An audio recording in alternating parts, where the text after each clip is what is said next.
Hello guys, today we are going to discuss about some basic properties of fluid. Although we have done it in the last lecture also, but the quality of the fluid is not good. So I'm doing it again.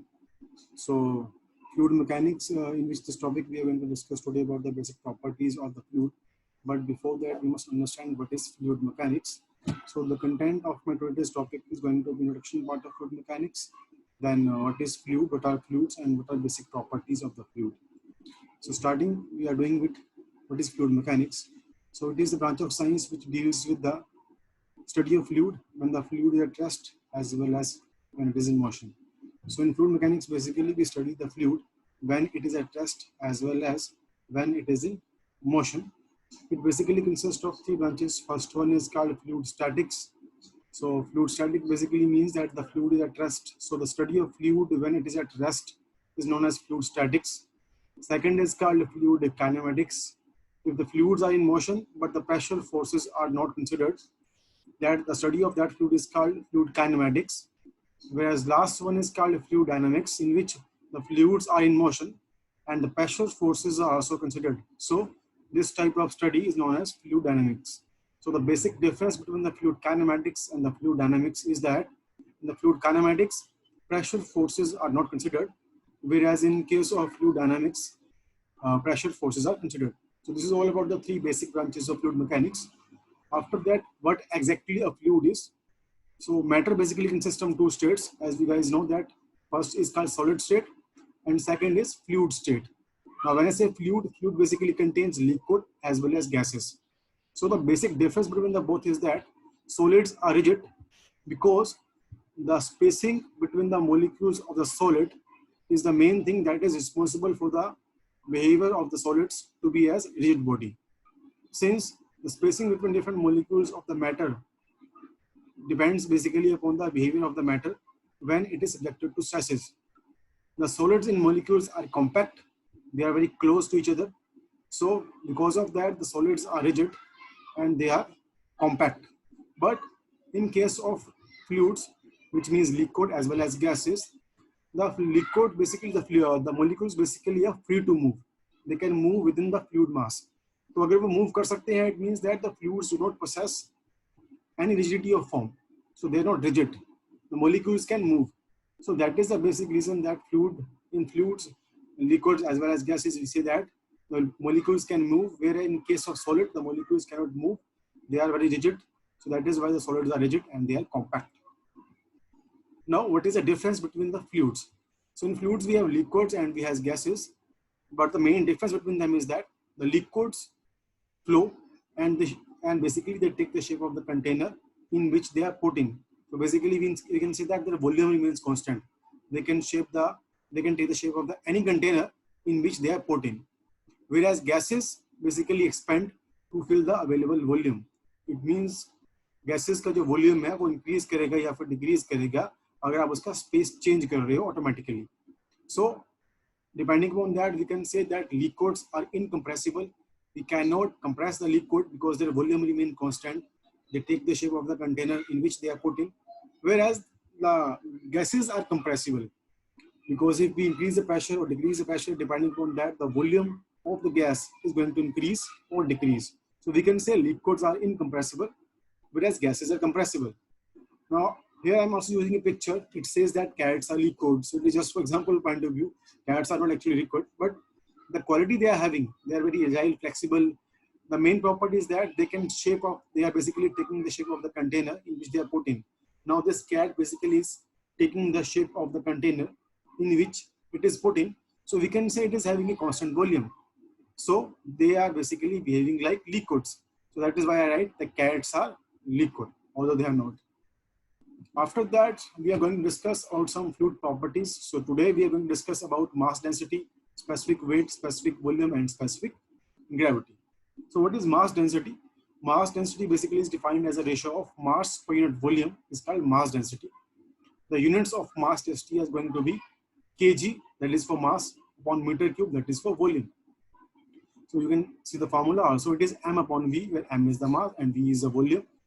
The density of water at 4 degrees Celsius, which we assume is maximum, it is 1000 kg per meter cube, while for air it is 1.20 kg per meter cube. for air that is specifically at 20 degrees Celsius.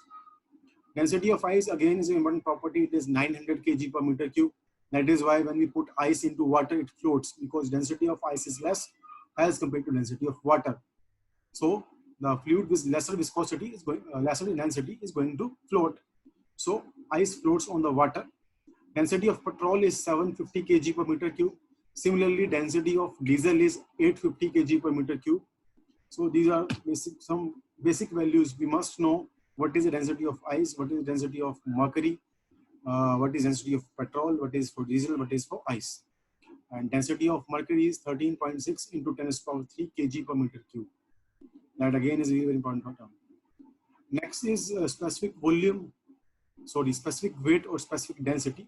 Specific density or specific weight is basically defined as a ratio of weight of a fluid to its volume. So similarly, for the case of density or mass density, which is mass per unit volume, it is called weight per unit volume. So it is weight of the fluid to its volume. So the units are going to be, weight is in Newton and volume in meter cube. So the units are going to be Newton per meter cube. Clear? And for water at 20 degrees Celsius, the specific weight is going to be 7.97 kilonewton per meter cube. The basic formula to find the value of specific weight or weight density is rho into g. Since it is weight upon volume, weight is m into g, so it is m into g upon volume, where mass upon volume is density. So the mathematical formula to find the value of specific weight, it is rho into g. Then we have specific volume. Specific volume basically tells volume of a fluid occupied by unit mass, or volume per unit mass of a fluid. It is called specific volume. So we can see it is reciprocal of density, where density is defined as a ratio of mass per unit volume. It is reciprocal of it. It is defined as a ratio of volume of fluid upon mass. So it is 1 upon rho. So specific volume is reciprocal of the density or mass density. Next property which we are going to discuss is of specific gravity. Specific gravity of a fluid is basically defined as a ratio of specific weight of a given fluid to the specific weight of standard fluid. Now this standard fluid for liquids is water. That is why in the equation I am writing specific weight of a given fluid to the specific weight of water at standard reference temperature, that is 4 degrees Celsius. So in simple words, we can say specific gravity is defined as a ratio of specific weight of a given liquid to the specific weight of standard liquid, that is water, at 4 degrees Celsius. So specific weight of water at atmospheric pressure is 9810 Newton per meter cube. So specific gravity of water is 1. Specific gravity of petrol is 0.75. Specific gravity of water is 1 because if we apply the formula, it is going to be 1000 upon 1000, that is 1. For petrol, it is basically 750, that is the density of petrol, upon 1000, that is density of water, so it is 0.75. And for diesel, it is 850 upon 1000, so it is 0.85. It means for all the terms of liquid, we have to divide all the fluid for which we have to find the value of specific gravity by 1000, because 1000 is a value of density for water, that is our standard fluid. For similar case, if we have to find the value of mercury, the formula is going to be specific weight of mercury, that is 133 kilonewton per meter cube, upon specific weight of water, that is 9.81. So the answer basically comes out to be 13.6. So we must know what is specific gravity of water. It is 1. For specific gravity of mercury is 13.6. For diesel it is 0.5, and for mercury it is 13.6. So this is all about the specific gravity. If we have to find the specific gravity of air, of gases, then the air is going to be my standard fluid, whose density is 1.2 kg per meter cube. After that, we are going to discuss about what is surface tension. That again is a property of the liquid. So surface tension is a contractive tendency of surface of fluid that allows it to resist an external force. So it is basically a quality of the liquid, clear, that basically helps it to resist an external force on its surface. Now in the picture you guys can see a bug. So the bug is walking on the water. Now this bug is not having any supernatural powers. The bug is able to walk on the water because of the density surface tension property of the liquid. the weight of the bug is not enough to break the force of surface tension. So it is able to float or walk on the water. So it is the property of surface tension basically that is helping this bug to walk on the water. Now what exactly surface tension is that? A molecule in the interior of a liquid is under attractive forces in all directions. You guys can see the picture that the molecule under it is under attractive forces from all the molecules around it. So the net force acting on the molecule is going to be zero. But the molecules at the surface of the liquid, however, molecule at the surface of a liquid is acted upon by net inward cohesive forces that is perpendicular to the surface. So this molecule at the surface, you guys can see, is acted upon by the molecules below it and molecules on these sides. Yeah. So the more force is acting in the downward direction. Hence, it required work to move molecule to the surface against this opposing force. Clear? The end surface molecules have more energy than the interior molecules. So molecules at the surface are going to have more energy as compared to the molecules in the interior of the water. So this basically creates the stretched membranes at the surface of the liquid. So these molecules basically, the surface of the liquid will behave like a stretched membranes. Clear? Which will not get disturbed if we apply small amount of force into it. Clear? So this is the basic property of surface tension.